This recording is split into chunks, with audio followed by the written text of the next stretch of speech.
Welcome to another episode of BTT Discussions. Today we have a very special guest, Orlando Bryant. And this is a special episode because, as most of you have seen, typically I have my premium hat on, which is from my other company, the Premium Experience. But today I'm premiering the new merch, the Black Tech Talent hat. So that's exciting moving forward and sign of kind of what we're working on.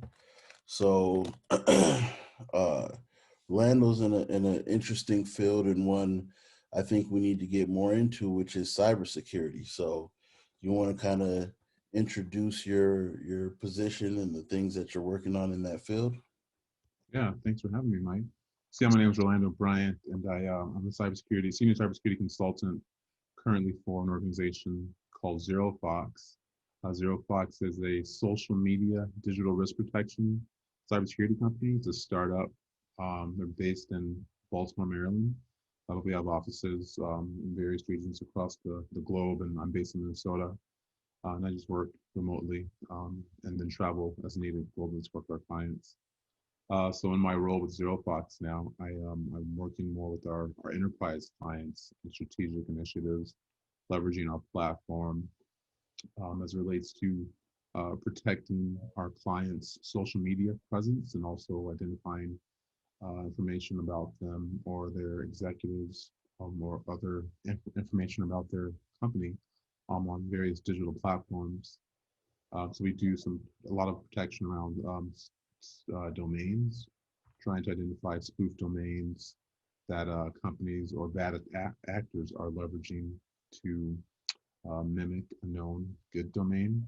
And then that's where um, customers or clients or employees are being deceived by those malicious sites and they're entering information that could compromise themselves and also pose a greater risk to the organizations or themselves and their family members and their personal information and financial information at times, depending on the site or information that they're sharing.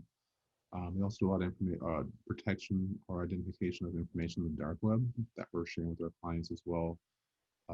That's going to help them know or provide them some advisory information on things that they didn't know previously. So that's just some of the things, and just aside from that, just working on various more strategic initiatives. That's definitely client-specific use cases for leveraging ZeroFox in various aspects. Aside previously from that, I was incident response consultant with various companies, entity security, Ernst Young, and also KPMG. And then before that, I was a police officer with here in the Minneapolis St. Paul International Airport for 5 years. So been doing this now for just over 10 years. Awesome, awesome. So, at this part, we like to kind of um, go into your journey and what first sparked your interest in to be in tech. What made you believe as a black man that tech was for you, and then that'll kind of lead us back up to where you are today, and then we'll go into some more specifics in that. So, what was kind of your first introduction to tech, as far as it being a aha moment that this could be a career? Yeah, that's a good one. So when I was a police officer back in 2008 or early 2009, I attended a one-day computer security course at White Bear Citrus College here in White Bear Lake. It was something the department paid for just continuing education credits. So at the end of that course, I was very interested in the information that was shared. After the course, I talked with the instructor, and he was a police sergeant with the Menominee, Wisconsin Police Department. And I was wondering, learning from him, how can I learn more about this? And he had told me, he was like, well, you're in luck. There's organizations specifically for law enforcement professionals at the federal, state, and local levels called IASIS, and they host training programs for law enforcement officers across the globe. So I looked more into that, and there was a 2 week basic computer forensics training course that I was interested in taking. I talked with my administration at my police department to see if they would pay for me to go. At that time in 2000, late 2000s, they were to make no, there was no money in the budget, so they couldn't send me there at least. But I was very interested and wanted to go, so I ended up taking off 2 weeks. Um, Paid for the training on my own. I think I paid from like my tax return or something like that. Paid for it, and then I went to Florida, Orlando, Florida for 2 weeks, and I ended up before Airbnb was Airbnb. I just went on Craigslist and found a room for rent or bed for rent in this old lady's house and stayed there for 2 weeks and went to the training, rented a car, and all those things. So that was my initial introduction to getting into forensics or tech. And after that, I came back to Minnesota and connected with various security professionals that kind of helped also mentor me and provide me access to various tools for me to continue testing and researching. And I knew what I wanted to do as a plan B after being a police officer.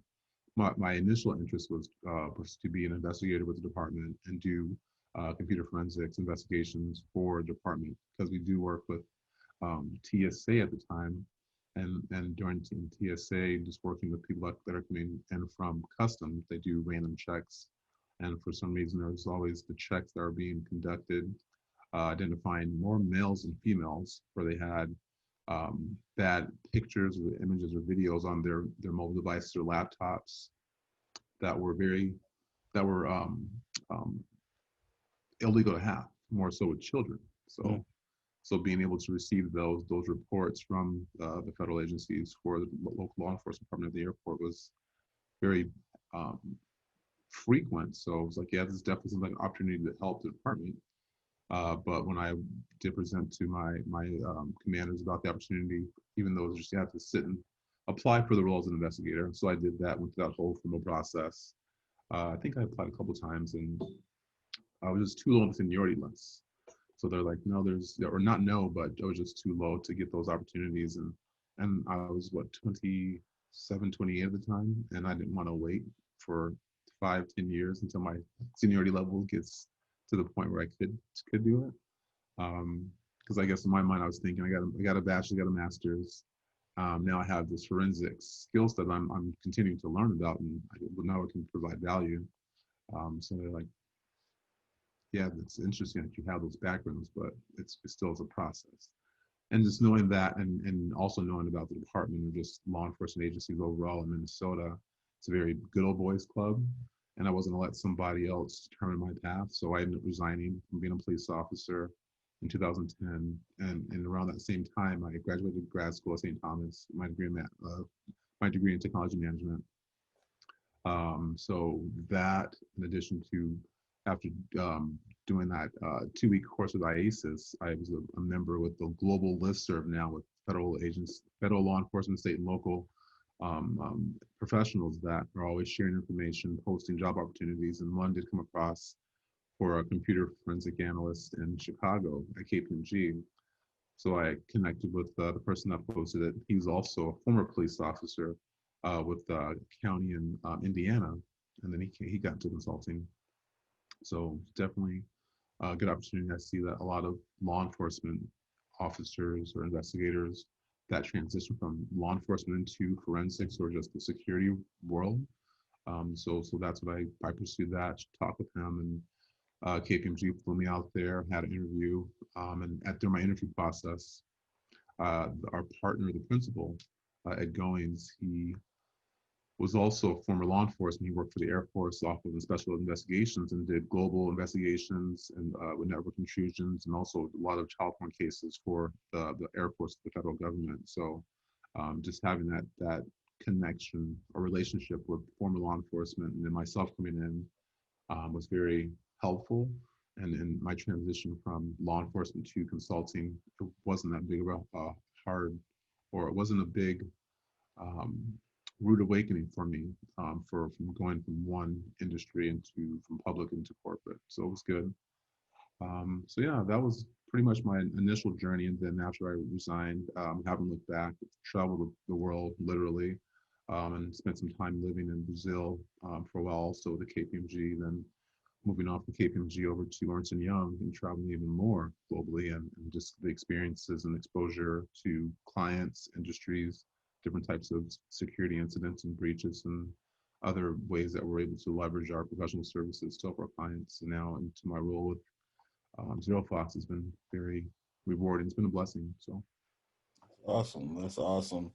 And what I love about hosting these discussions is everybody has a different background and a different introduction to how they got into tech, and it's I feel like it's going to help showcase that even though all of us on here are black, we're not all the same. We're not, we have different backgrounds, but we have similar struggles and thoughts and things that we go through being in this industry.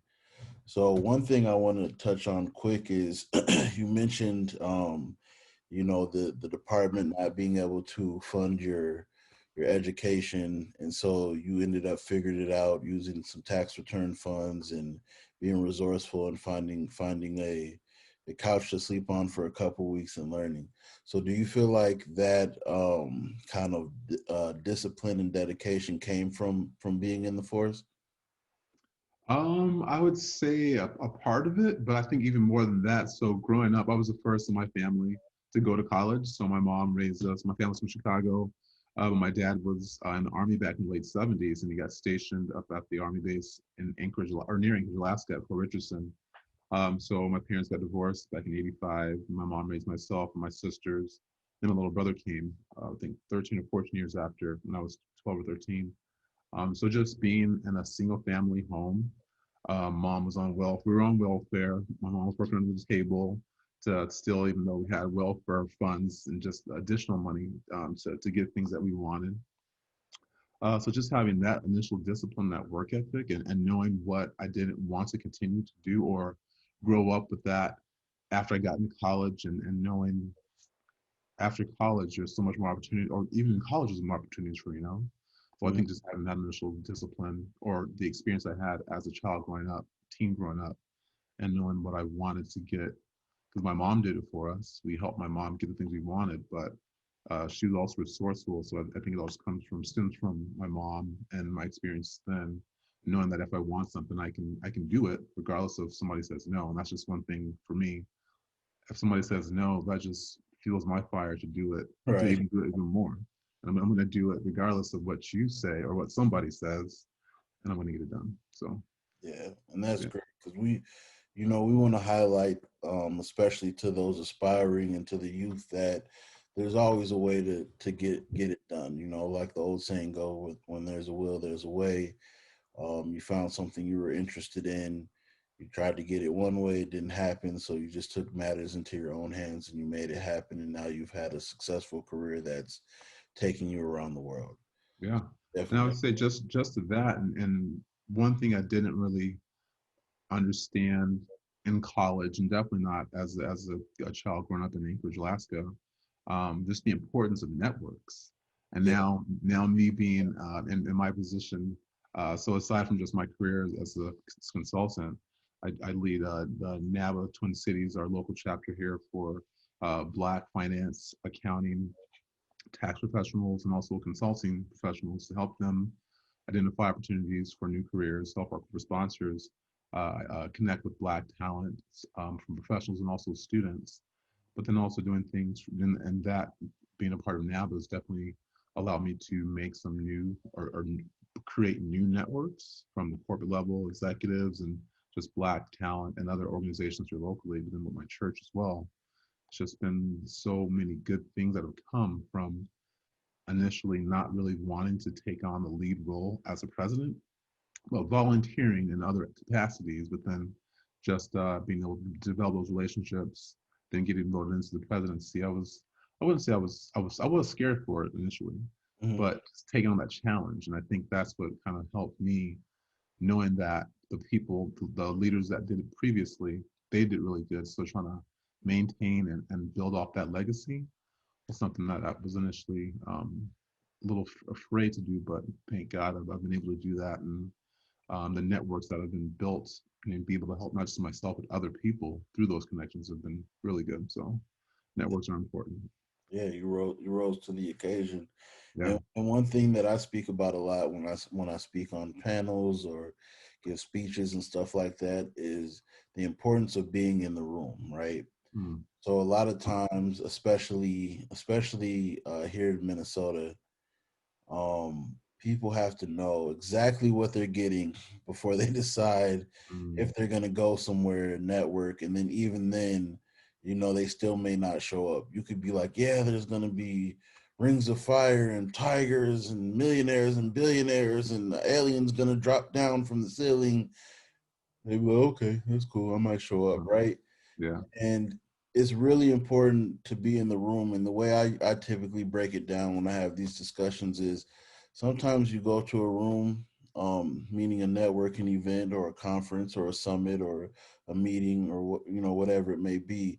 Sometimes you go because you want to meet somebody, but sometimes you're the person somebody else wants to meet. exactly. Yeah. And that can't happen if you're not in the room. Neither can Mm, happen, right? mm, Me coming from the entertainment side, there's been plenty of times where I've gone to concerts or when I've gone to entertainment conferences or I went to some of Diddy's events and I'm like, I need to meet Diddy. Well, uh, thousands of other people who showed up also want to meet him as well. But there were so many other people I met of high level importance that I didn't mm, even know existed or didn't even know were gonna. Maybe I knew they existed, but didn't know they were gonna be there. That I actually got FaceTime with or exchanged contact information or ended up working with in the future. yeah. Um, and then there are people who came up and I was the resource that they needed. And Mm-hmm. for me, I'm more on the introverted side. And so I had to really force myself to network when it's literally just cold calling, walking up to people or showing up by yourself. I've always been a networker, Hmm. but it's always been that comfortable network that's already around you, or you went for Yeah. friends and people approach you.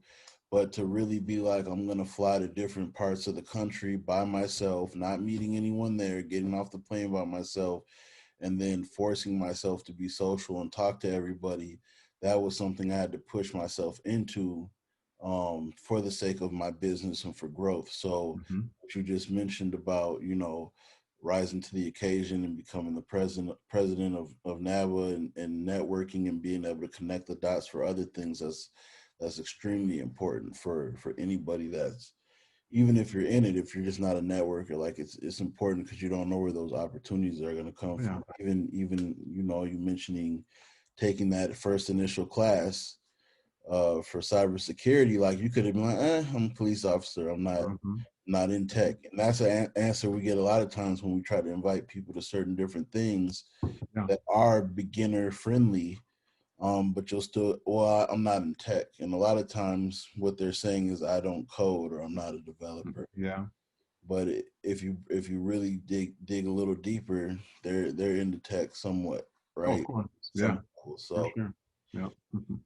one other thing I want to touch on that you mentioned, which is more so regarding kind of what's been going on in the world, is um regarding like the cybersecurity stuff and pedophilia.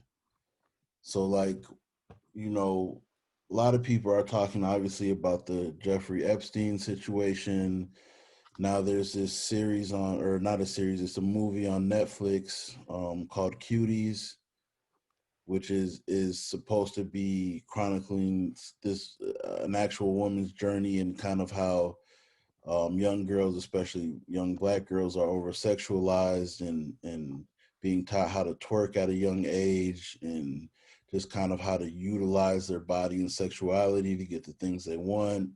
And then of course that woke a lot of people up to just, well, if you don't like that, what about these children beauty pageants and Mm. stuff like that. So of course everybody has their opinions, but you're in it and you've been exposed to these things regarding how it's utilized on the internet.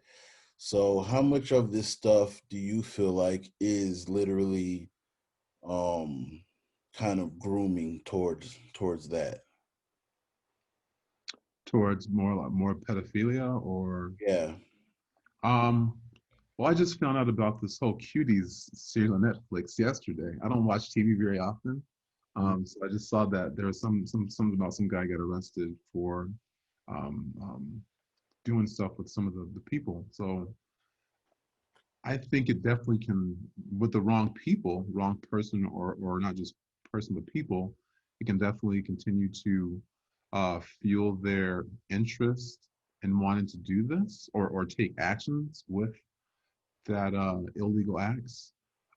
So it is interesting that these shows that are out there now more so than before, because we're definitely more glued to our TVs and social media, Mhm. that this content is kind to expose children specifically to this stuff, and now it's good that people are actually talking more about this and the risk and just things that can be perceived to be um, I wouldn't say propaganda, but just information that can lead bad actors to actually take actions on this stuff, especially if their locations that they're filming at are in those hometowns or nearby where these people live. So it's very risky. And I think Definitely. just overall with social media, a lot of people are posting content online and they're just inadvertently posting it or just not really conscious of what they're doing and what they're doing either in their homes or their companies or even at different locations locally. They're putting themselves and others at risk for people that follow them to, if they want to, could find them and act upon the things that they want to do, which is pretty dangerous or can be dangerous. Yeah. So what's a obviously the main tip for that a situation like that would be not to post as much private and personal stuff, but for the people who kind of do or won't take it that far because some people are addicted to social media, and that is, maybe their children or whatever it may be is the only interesting thing they feel like they have to share. So what's like a good tip, security wise, for something like that? Well, for parents that allow their children to post, definitely monitor their sites. So if they're having direct message conversations with people, or if people are posting on their sites and just reviewing their comments that people are sharing or posting on, and the parents should also be following their children's sites to see what information is being and the communication, the threads that are being created. Aside from that, just limiting them to specific platforms. So depending on the person or what they're doing that they're marketing or promoting themselves or sharing information on, it should just be limited to one or for me I have a little daughter and a son 6 and 5 and I don't want them to post them. I post some pictures about them on my site, Mhm. but I don't know. I know that they won't be getting any social media sites. Yeah, But yeah, definitely just being aware of what they're posting, making sure that what they're posting, they should at least try and get permission from their parents, depending on their age, to prior to posting content. But just making sure that is locked down. It should. I know a lot of people like the followers and all those types of things, but it should just be to people that are in their community or their friends or family, as opposed to just the open access for everybody to share and comment and like on their pages. So those are some of just the quick things. Aside from that, though, frequently changing their passwords because nowadays a lot of depending on the celebrity status of that person, people they're out there to impersonate you for your existing profiles and also for companies too. So just monitoring that activity, searching for yourself for your name online and see who else matches that name. And if there's an iteration of your name, see if there's any pictures of you with Orlando Bryant or an O Bryant, those types of things, and then even just then the way the name, the word change of a name, but just looking for those different pictures. So those are just some of the things you can just do for them to continuously monitor their children's sites. definitely, definitely. Now Passwords are a big one. there was another situation similar to this, but on a larger scale. So there was an adult site that recently, within the last month or so, they found out that there were underage videos on this site, and it wasn't on the dark web or anything. It was a mainstream adult site that anyone can access. So, um, what's some of the things that that company could do to prevent those type of things to be uploaded. Because I was trying to explain to some people that, that site allows their members to upload content, right? Mhm. Obviously, there's not a human being sitting there watching 100,000 videos that are being uploaded. So what are some of the measures that they could have done, and what are some of the measures that they may have done for people who are wondering how that could happen? Because now people are like, boycott the site.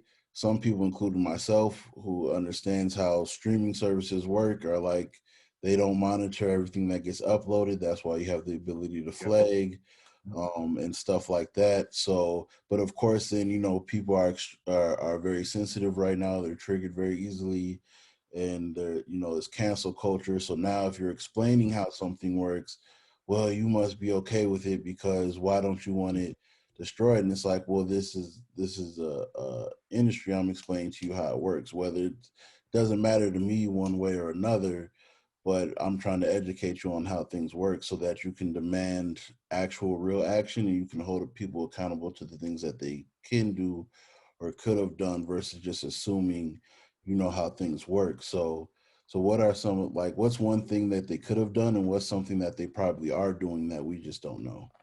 Yeah, so for with a company, an organization, they definitely have various security solutions where they're monitoring network traffic, they're monitoring the sites you're going to.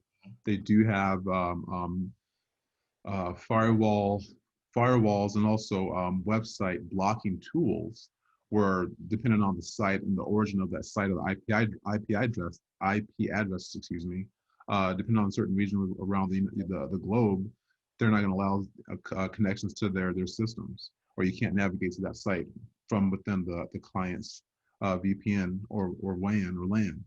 Um, so from there, they're definitely monitoring what you're doing. For one, if people are going to those sites, they shouldn't be doing on a company computer. Mm-hmm. Uh, Secondly, but then for the upload, so for companies, a lot of companies nowadays, I wouldn't say all of them, more so for the enterprise and some larger companies. But if you're uploading documents to an external source, and these video files are very large, they see that spike in bandwidth, Mm-hmm. so they're going to most likely, that'll be flagged. So if they're not going to catch that in real time, they have analysts that will receive alerts from their security solution tools, and then they're going to go and check that person's IP, that host name associated with that spike in bandwidth for that upload.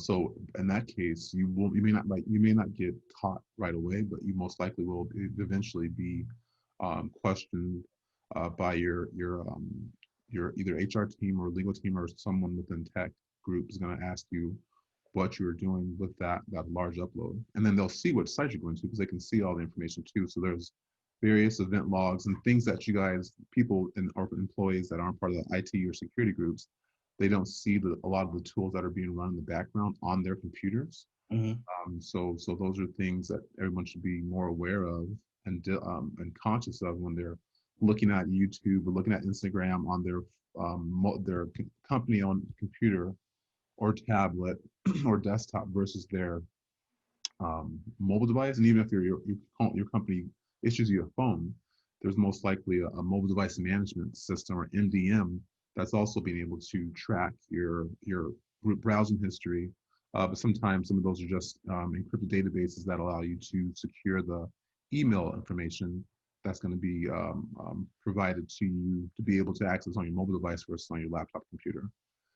So then with that, companies are also enabling different rules where definitely more so in the financial services groups and large healthcare enterprise or institutions, you're not going to be able to upload files to certain sites, or you can't upload data at all from your device to an external source, from a USB drive or to a site, unless it's a known secured shared folder that the company sets up that portal for you to upload data to. So depending on, and also the government too, you're most likely going to be able to upload files to a known open source or available site with the government systems. So So those are some things that they're doing that you may not be aware of, but then also that the company is also kind of trying to do to protect themselves and their systems and their organization overall from breaches, and a lot of people, you might have heard the term insider threats. That's where people that work for the company are exfiltrating information. Sometimes it's just their personal files, but then sometimes it's not the personal files, and it's more intellectual property, trade secrets, contracts, contact lists, plans, and other drafts of information for the organization that is not privy to everyone to have access to. And Mm. then they're either sharing that, selling it, or leveraging it to start up their own business or create their own product or service outside of the company. And they're just leveraging the company's assets, talent, and IP to do that, making money off of it. So say for instance, somebody who's doing child pornography, right?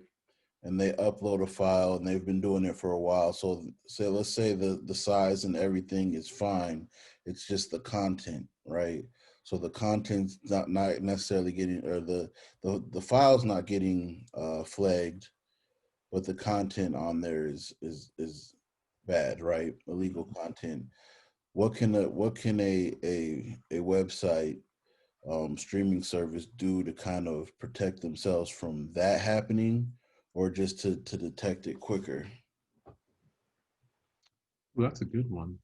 So I know there are companies, depending on the size, they are actually manually reviewing, or they have like algorithms to review some of the information, the content that's being uploaded within these different video files. Mm-hmm. So depending on the coding or the rules within the algorithm, if it has a certain ratio of skin within the files, that might be a red flag. So they're monitoring that, and then if that is the case, they'll do a more of a deeper dive or do deeper review of that new video file. And then if it does determine that it is child porn, then they'll definitely remove it within that very expedient time. But then also just taking down that person's profile that initially did the upload to, and then reporting it most likely too, because yeah, there's various organizations from the government side, law enforcement side, that are also a part of these different streaming services, and they're doing their own monitoring as well to see what information is being posted. Doing a lot of searching for different search terms as well, because when a person uploads a file, Mm-hmm. they're going to have some type of file name or title to that that's going to entice people to want to look at it. So they're also actively monitoring too. But yeah. That's great, because I know even YouTube has had a problem with some of that stuff. I don't know if you remember the Momo character. I don't know if you heard Mm. about that. It was they would take children's cartoons and they would use that as the image, um and of the cover image, and then it would play the cartoon, and then in the middle this scary character would come up and tell kids to kill themselves, to kill their Oh wow, no, I haven't heard of that. um Interesting. yeah, to kill their parents, What? to go get a knife and where to cut your yeah, this was a big thing maybe like Wow. 2 years ago, 3 years ago, it came out, and you would think your kid. I mean, they would take clips from PBS Kids and Disney and all this, and then that would be the cover, and kids click on it, and it would play the cartoon for a while, and then it would switch to this demonic-looking character, and she would tell kids, kill yourself, or your parents Wow. don't love you, or grab a knife from the kitchen and cut your hand this way, and that was like a big thing. And I've asked children in my family, I'm like, do you know who this character is? And they're like, yeah, Really? she's scary. Jeez, that's crazy. I never heard of that. I And know so, one thing that's been coming out over the last couple of years now is a thing called deep fakes. Have you heard of that? yeah, I have. That's something where, yeah, they're just I guess transposing or combining a known image of someone with someone else, and they're able to overlay the person's face with your face, and by taking various pictures and images of the person that they're trying to mimic, and then it looks pretty much very similar to you, but it's not you. But you can talk leveraging that person's um, face, and it's very interesting, and what people are able to do with that now. I know I think there was one or two cases where that deepfakes were leveraged to have a CEO or a high level executive request transfers of money, Mhm. and it was completed successfully to bad actors. I believe they caught it in time before that transaction actually went through completely. But yeah, Wow. Yeah, that and also his voice as well. that's gonna be terrible, and it's probably gonna affect the black community even worse, as most things do. Mm, And I kind of saw that coming just because of Snapchat, the Snapchat hmm filters and stuff like that. And they had one app, I forget what it was called. It might have just been Face app or something like that, but it aged you. Yeah, I remember that. Yeah, Yeah, and it's like, well, now this is giving your information of how you could look when you're older as well, sure. to a company that you don't know who owns this app. And what I didn't like about it was other people could take your picture and put it through the filter. Uh-huh. Like, I didn't participate in it for that reason, Yep. right? But then one of my friends thought it would be funny, so they used my picture and they aged me with Uh-huh. the app. So it's not even just now. It's, I mean, it's a free for all with anybody's image. Sure. Um, with that platform, I saw kind of a cool version of what the deep fakes could do, but still scary. There was a artist, and he did a tribute to Will Smith. hmm And so he dressed up as all Will Smith's characters, from Bad Boys to Men in Black to Pursuit of Happiness, and then at the end he did a deep fake where he put Will's face on his I think I body. saw that. Yeah, I know what you're talking about. Yeah, And yeah. so, I mean, that was pretty cool, but it's also scary because we know other people want to use that Uh-huh. for other things. And Yeah. I mean, trials and stuff like that, like convictions, I mean, it can be used for a lot of things in the negative sense. Yeah. So in your world, are there a lot of things being developed to help fight against that then? So yeah, ZeroFox, at ZeroFox, they have done some testing around, specifically around deep fakes and being able to identify those. Hmm. So that's I think it was more of a proof of concept, but definitely something that is able to be detected. But I think there's still a lot more development that's going into it.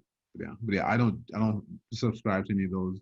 If I hear or learn about some trending apps, Hmm. that right for me is a red flag. I'm gonna stay away from those. So the TikTok or that one Asian app and others, those are Hmm. things that I don't and don't download and partake in. I do have Instagram and Facebook, but yeah, Yeah.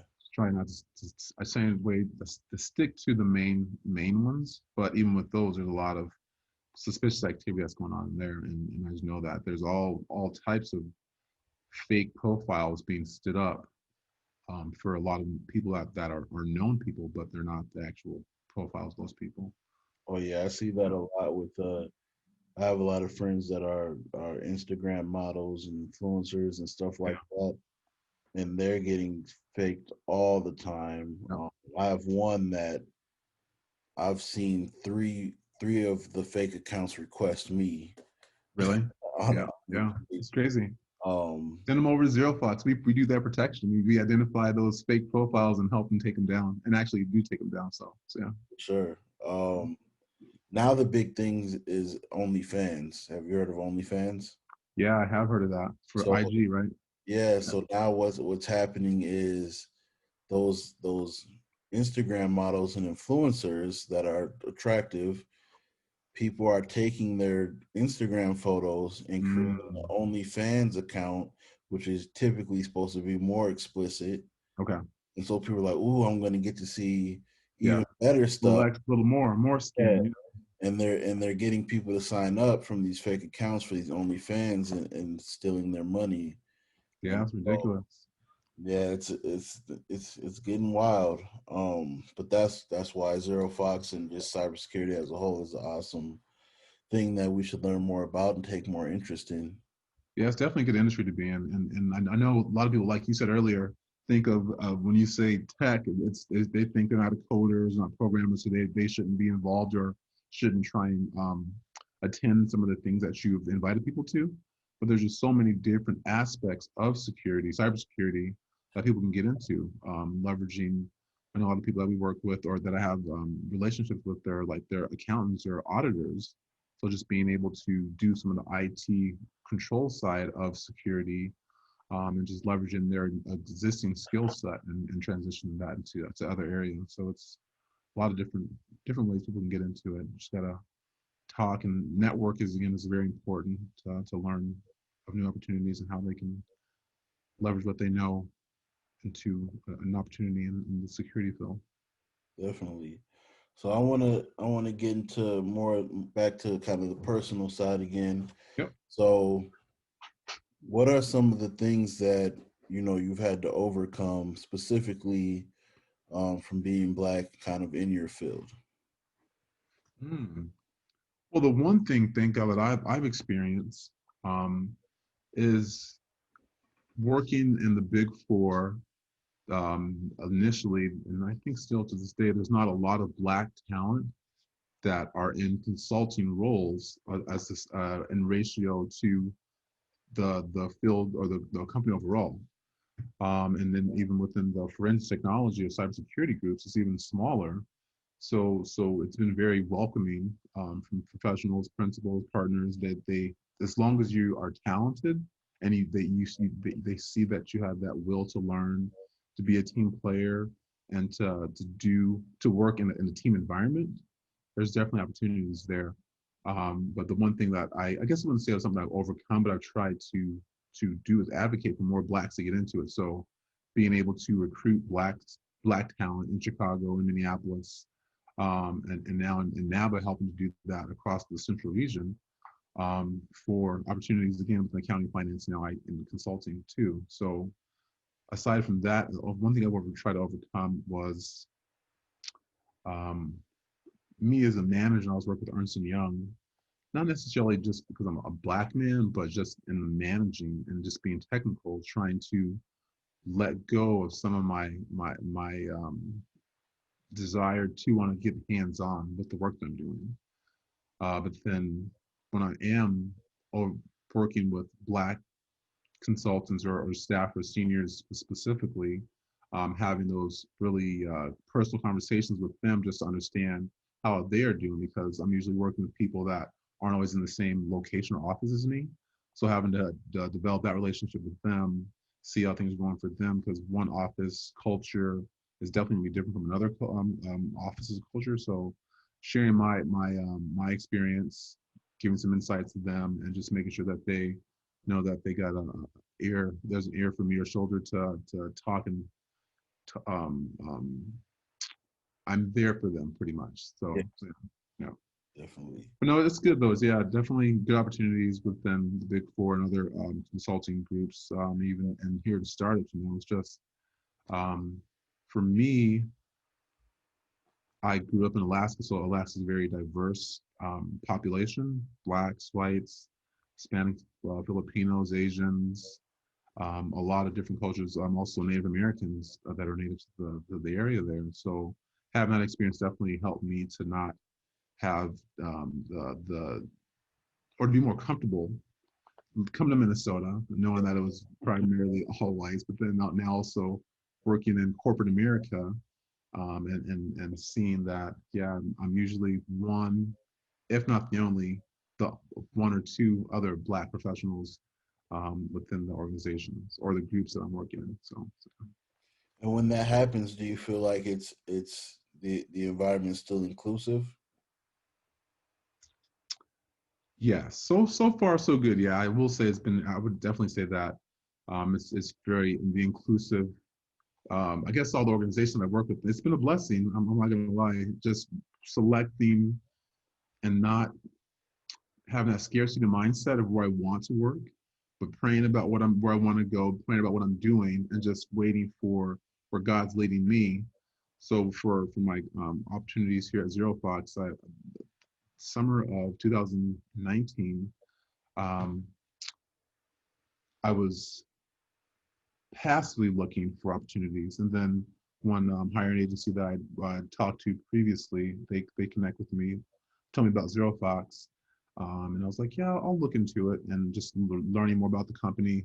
It's definitely seemed like very interesting and intriguing. So we had the interviews with them, but then at the same time, another consulting firm, Incra, they reached out about some opportunities there. So I was in the process with both companies, got offers from both, thank God. But then just having the option to choose versus saying yes, this is where they hired me or they sent me an offer, so I'm going to select this. So being selective about this opportunity, but then others, so just not having that scarcity mindset, really researching what you want to do, trying to do a personal assessment on where my next move or my goals are that I want to set for myself and reach.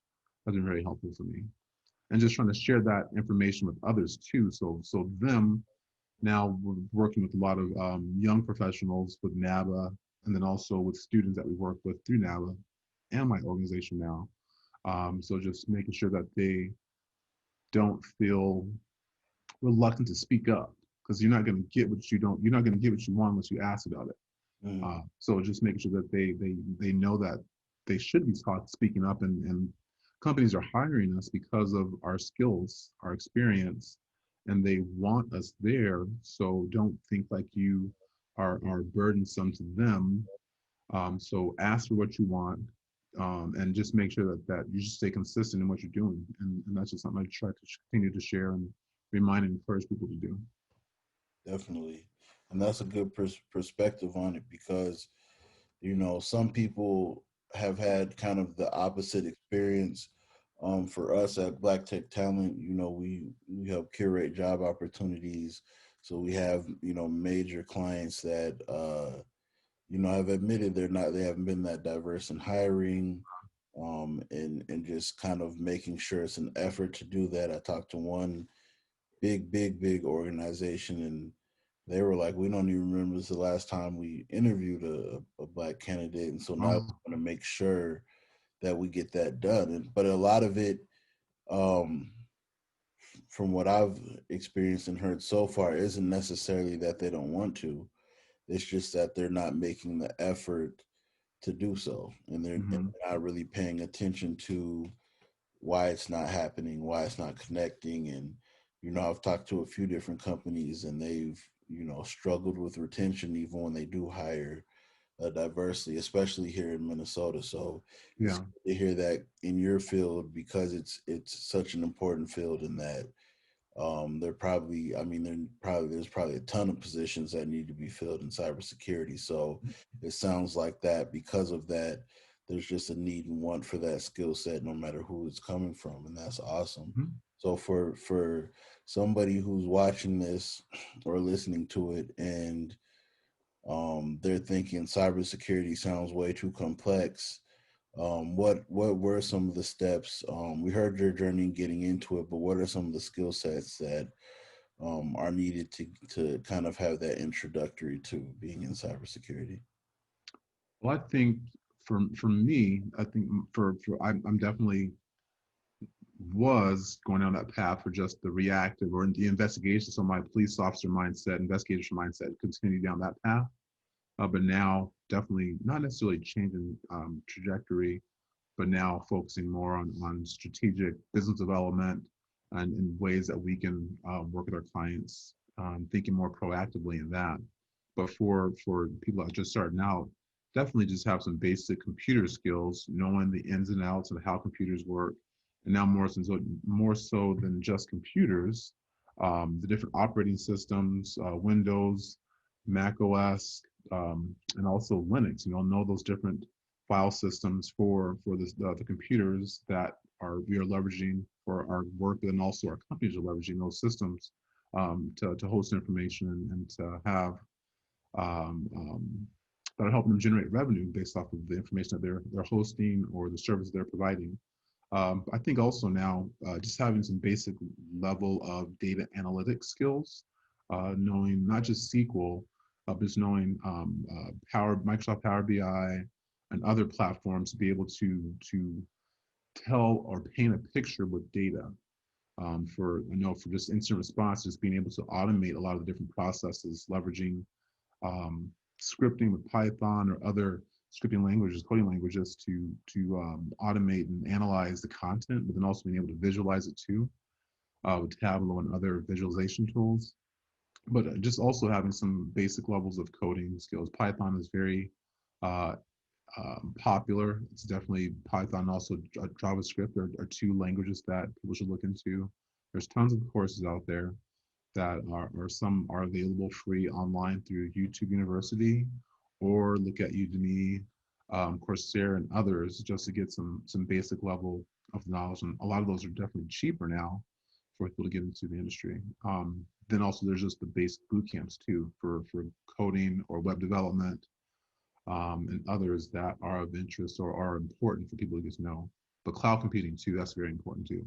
So learning about AWS, learning about Azure and other cloud solutions that companies are leveraging is definitely going to help you. And aside from just those more technical things, learn about different certifications through Cisco, through SANS. SANS is an organization, information security sort of organization that they do a lot of different trainings virtually and online.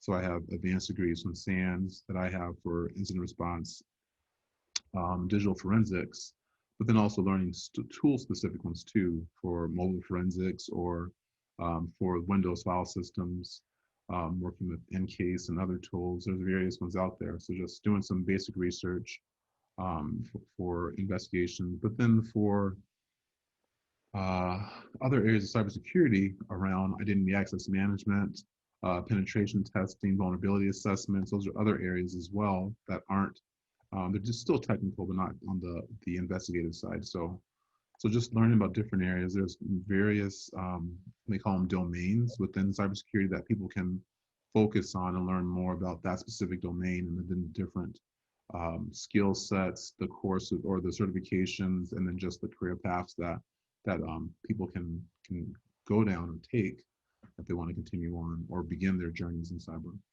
Yeah, those are awesome resources. I took a Power BI course on Coursera. I've done not finished yet. I had to take a break because I had other things to do. But I was taking a full stack course on Udemy. And of course we all use YouTube for everything. So Yeah. those are definitely good resources. Do you feel like so with other fields in tech, um, they're not requiring degrees for certain things. So is cybersecurity something that you can do a boot camp or do some type of training like that and get in, or do you feel like it's still heavily degree based? I guess it depends on the use case. It depends on the company's need. So definitely the boot camps are helpful, but with the boot camp style, it's like the fire hose approach. So you're getting a ton of information in a very, excuse me, a very condensed amount of time, usually 5 to 7 days or a little bit longer. At the some boot camps for like university based, it might be weeks, like six months or less even. So it depends. But then with whatever boot camp course or program that you're going to enroll or pursue, just see if there's opportunities within that boot camp, the program, if they also help with job placement. So that's going to be more helpful for those that that want that boot camp style training versus just going to university or college and getting that degree program or getting your degree within a specific field. But uh, uh, what trumps all that is just experience. Yeah. So experience, you can if you're in, and I know there's talk now about certain organizations trying to bless you, get away with not necessarily resumes, but get away with degrees for people to get into the organization. But again, that just goes back to networking. I had no skills, no workable skills within cybersecurity when I got my opportunity at KPMG.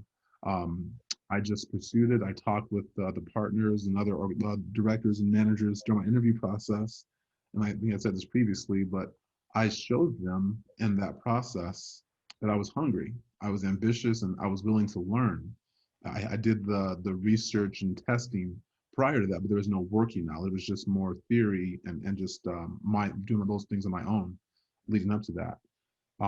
So yeah, just make sure you network, being confident in your interview processes, letting other people look at your resumes and that whenever you put on your resumes, make sure that it's truthful. Don't put anything that's not a fact. But then also just practicing talking with different professionals within the area that you're interested in working too.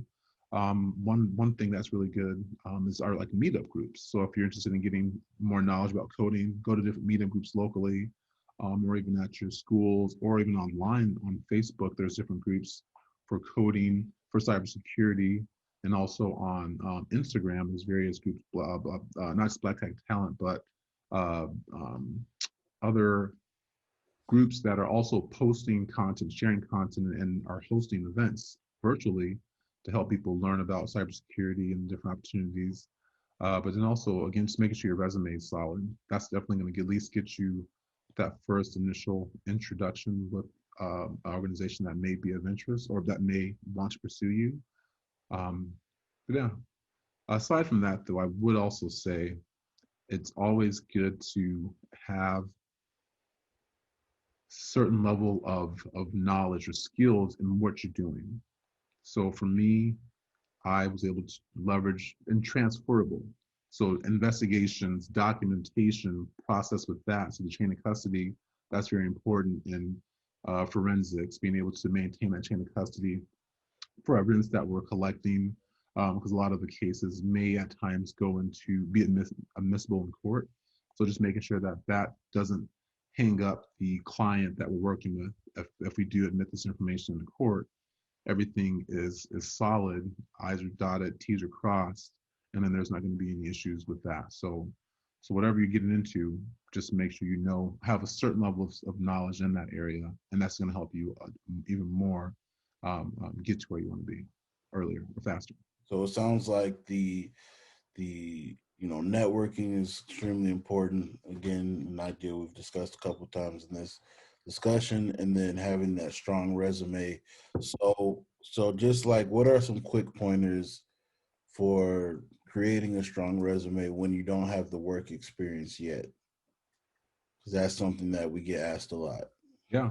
So yeah, no, that's good. So yeah, so from there, so in your resumes, you should be people in the resumes should be providing information where they've had those experiences, they've led teams, or they created a process or some efficiency, and it was resulting in XYZ for the company or for their current roles or previous roles that they've had.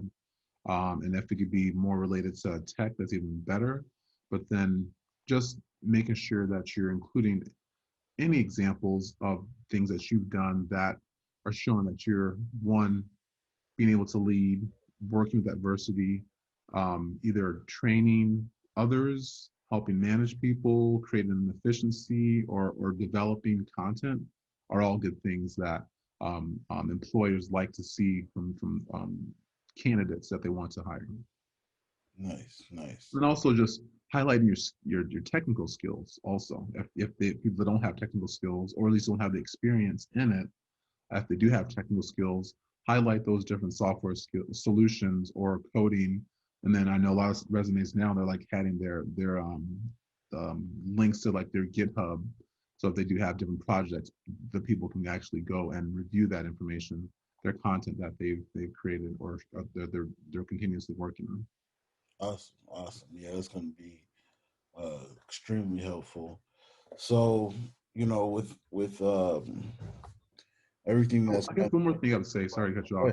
One more thing to say is also if those that are still like put they're active on social media and that interview talk about those things with the person who's interviewing you. If it might just be that initial phone conversation, but still highlight the things that you're doing that are relevant to cyber or whatever position that you're going after. If that content that you're posting is relevant, definitely talk about that and share your activity outside of work with others. definitely, definitely. That's awesome. So with everything that's kind of going on with this climate, now we've got, the COVID situation. Obviously, we just had the George Floyd situation. Now we have election coming up. There's a lot of misinformation online, and now Facebook has implemented these fact checkers. So, how accurate do you feel like they are? And I'm gonna share a story of how I've seen them not be accurate. But like, how accurate do you think they are, and kind of how does that play? How does Facebook kind of implementing that play into the big picture of cybersecurity when it comes to information? Yeah, I haven't had too much chance to look at all the fact checking information, so I can't speak on that directly. But I just know that Facebook and other organizations, um, they kind of got a black eye from the last election with all the malicious activity that did transpire. So I'm sure they are hiring groups or just leveraging internal teams, and as well as others, third parties to assist with that fact checking effort. So it Hmm. just all depends on how accurate the information that they're reviewing for whatever a candidate or elected official is talking about to quickly provide an update to say, yes, that was true or that's not true, and just argue that information that was initially relayed by the person. So, yeah. And then I know that I think I listened to a conversation on NPR not so long ago where they do have a specific team as relates to identifying a lot of those fake sites that are coming up. They Hmm. are, I think a lot of fake sites are being, they're being created faster than they can identify them. But Facebook is working with their internal groups to identify those in a very timely manner and leveraging automation and AI to help do that. Yeah. So I know, like, the average person, they once again they think that um it's actual humans sitting and looking at all this million pieces of information that are going up every second, and obviously that's not the case. Like you said, there are some security measures in there that if something's getting flagged to a certain level, then a person may sit there and look at it with the fact checker thing. So uh I had a friend, and she posted a picture. I'm trying to find it on here Mhm. on Instagram, but she posted a picture of her son and made a caption, and the fact checker sign comes up. So whenever it's something that goes up that's being flagged as false, it won't take it down. It'll just give like a disclaimer that it's been fact checked and it's not true or whatever. And so Oh, so don't take it for word.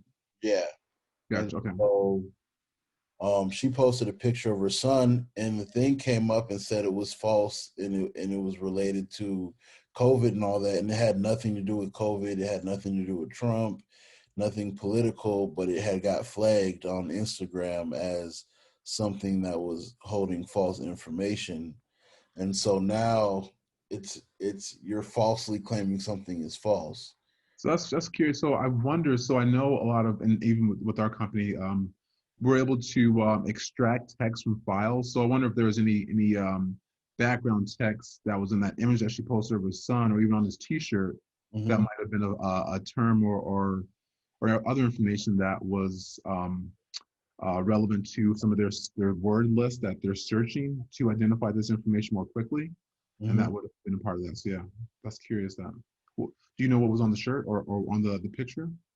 Trying to find it. I believe it was this one. It just says 17 years old. Yikes, where did the time go? And this is the, well, no, I won't put it up because it's a Yeah, yeah. 100 page.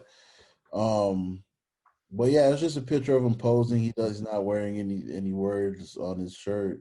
Uh-huh.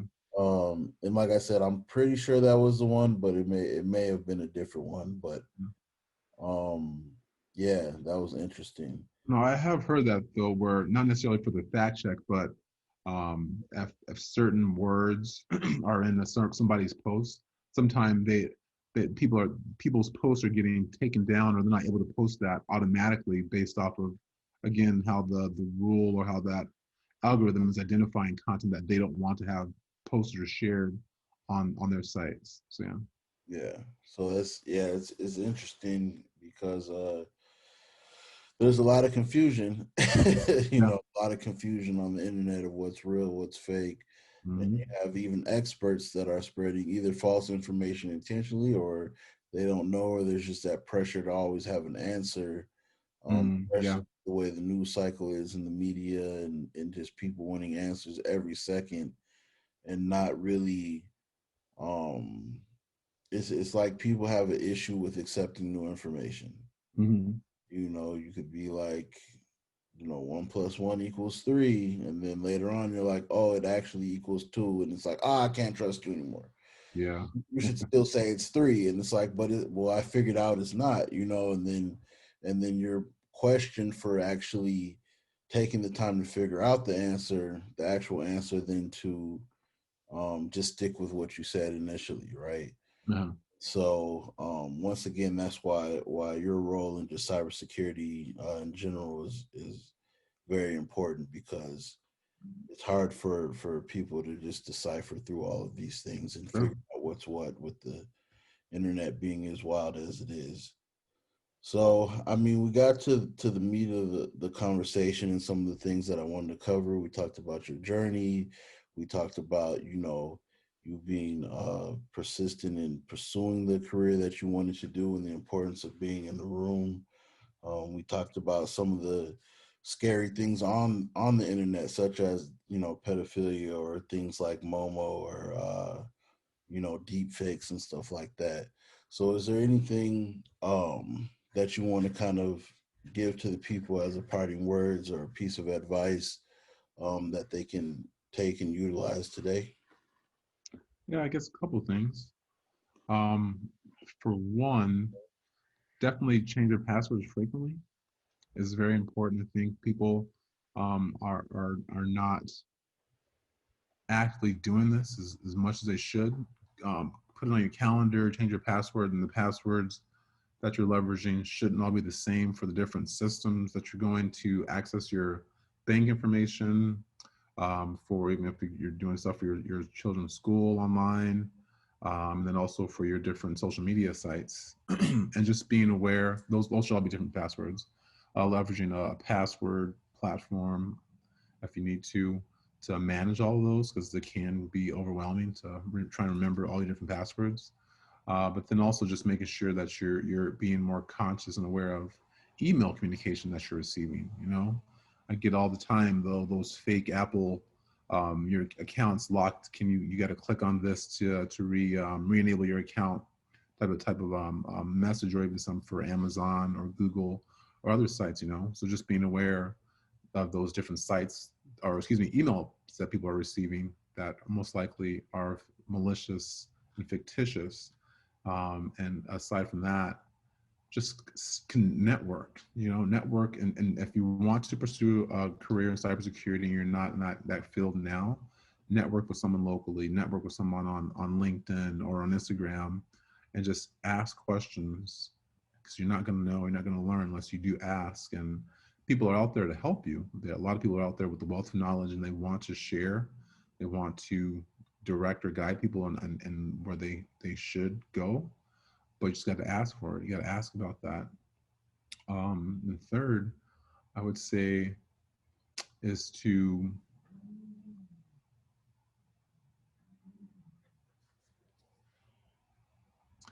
I guess for me, I try and lead with a servant heart. So being able to if you are trying to connect with someone and you want information from them, kind of figure out a way that you can also provide some type of value to them or to others. So it should not just it's a two-way transaction instead of just one way. So yeah, those are just some of the things, and just being able to lead by example for what they're doing, and whatever you are learning, making sure you're helping others come up after you. Yeah, that's awesome. That's awesome. Thank you. Once again, this is BTT Discussions. Thanks again for being on the show with us. I look forward to connecting with you more.